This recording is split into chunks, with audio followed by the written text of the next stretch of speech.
Mga kababayan, natin pong panoorin itong si Katuning sa mga pinagsasabi niya. At bigyan po natin ng tamang reaction, ano? At paliwanag. Okay, panoorin natin, guys. So, nakita niyo po yung sequence of events. Tandaan po ninyo, nung panahon ni dating Pangulong Rodrigo Duterte, may mga pinangalanan siyang mga tao. May mga pinangalanan siyang mga tao tungkol po dito sa sabi niya, corruption. Pero meron ba siyang naipakulong na corrupt noon nung panahon niya? Pangulong Duterte, meron ba kayong naalalang ipinakulong niya na corrupt? Ito si Katuning talagang hanga pa naman ako sa taong to. Ito Katuning ha. Sasagutin ko yung tanong mo. Oo, may mga pinangalanan siyang mga corrupt na personalidad. Marami siyang napangalanan. Oo, tama ka rin, wala siyang naipakulong. Alam mo kung bakit? Wala siyang naipakulong? Diyan sa mga napangalanan niya at dun sa mga hindi niya napapangalanan, lahat ng mga gustong mag-corrupt sa panahon ni Pangulong Duterte. Anong sabi niya? Wag na wag sa panahon ko. Kaya ang mga corrupt ay takot gumawa ng korupsyon sa panahon ni Pangulong Duterte. Di ba? Kaya hindi sila gumagawa. Kaya nga gutom na gutom sila mangurap.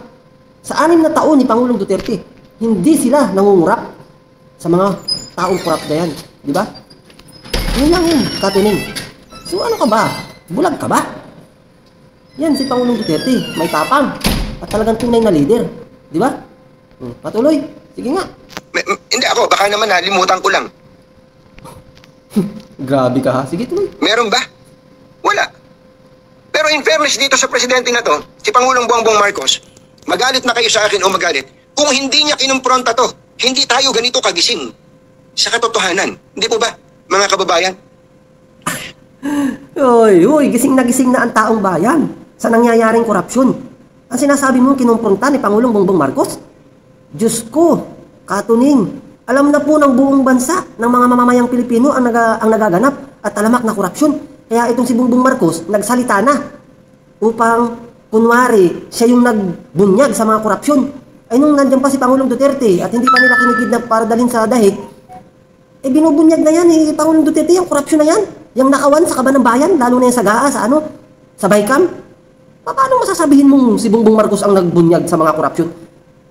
Nagsalita si Bongbong Marcos dahil talagang kailangan na niya magsalita dahil singaw na ang korupsyon lantaran na garapala na Talagang wala na silang takot Sa panahon ni Bongbong Marcos, sa administrasyong ito, walang takot ang mga korap. Kaya talagang sila, ganid na magnakaw. Talagang walang takot magnakaw. Di ba?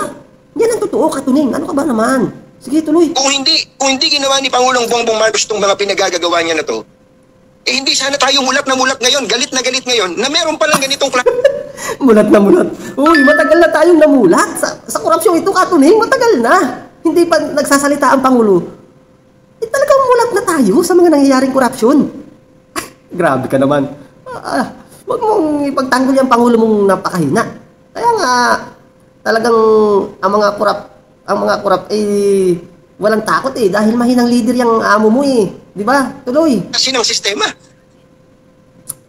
Ito, Katuning sa panahon ni Pangulong Duterte, mga takot silang gumawa ng korupsyon.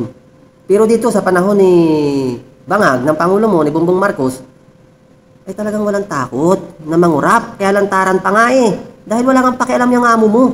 Di ba? Yun lang ang totoo, Katuning. Hanga pa naman ako sa'yo, pero ngayon, wala. Ikaw ba ganyan na lang ang labanan?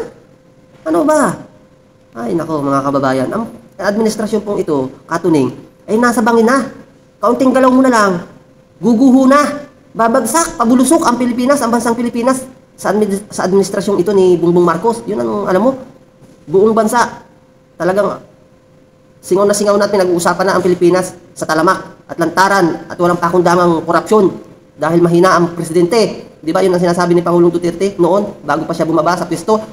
Kaya hindi niya ni-endorso itong si BBM dahil nga gumaganon, mahina at may mangyayaring masama sa bansang Pilipinas pag yan ang naging presidente. Ayan, nagkakatotoo na ang lahat ng mga sinasabi ni Pangulong Duterte noon na hindi tayo naniwala. Pero ngayon kayo, mga bulag pa rin. Ay naku, God bless sa'yo, Katuning. At God bless sa ating mga kababayan. Gising po tayo, gising. So,